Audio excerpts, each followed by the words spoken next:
Tkompli tikber l-inċertezza għal ħaddiema fl-Isptar Ġenerali Għawdex.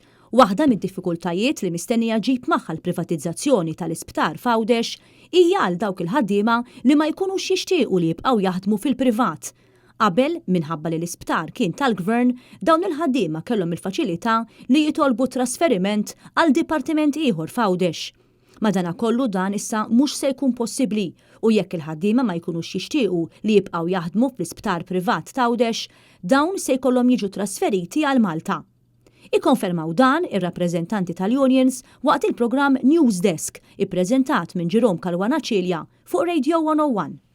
Il-kummenta Josef Vella, is-Segretarju Ġenerali tal-UHM. Għawdex hemm problema jekk jiġri għax ma nistgħux ovvjament niggarantixxu lil-lawċin li jekk ma trix tibqa' mal-privat m'hemmx stazzjoni oħra fejn tista' tmur. Dan kien ikkonfermat ukoll minn Josef Buġejja, is-Segretarju Ġenerali tal-General Workers Union. Naħseb li tista' tkun problema. Hija ħadd tkun hemm problema jekk lawċin ma ngħidulhom biex jinżlu Malta.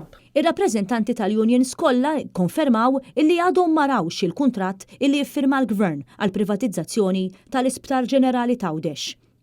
Josef Buġejja, is-Segretarju Ġenerali tal-General Workers Union. Jibrek ngħid il-kuntratt li sar bejn il-Gvern u l-Istinjur le ma m'għandix. Konferma simili mis-Segretarju Ġenerali tal-MUMN, Colin Gallia. Le ma rajnissa.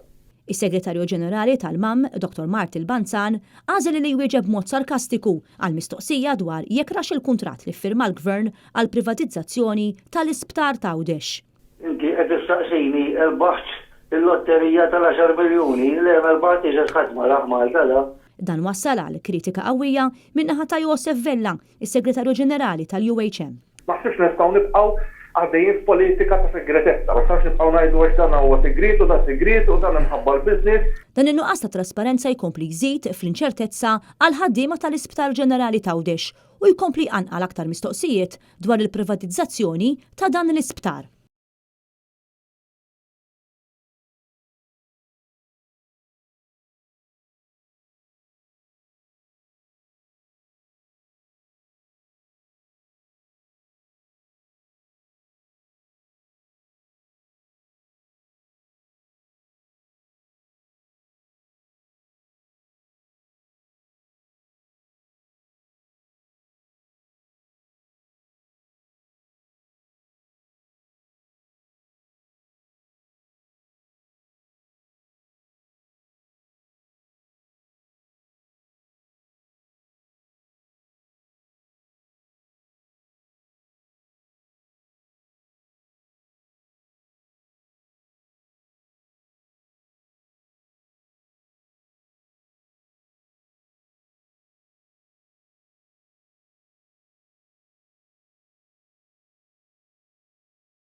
Għawdex hemm problema jekk jiġri għax ma nistgħux ovvjament niggarantixxu lil-lawċin li jekk ma trix tibqa' mal-privat m'hemmx stazzjoni oħra fejn tista' tmur.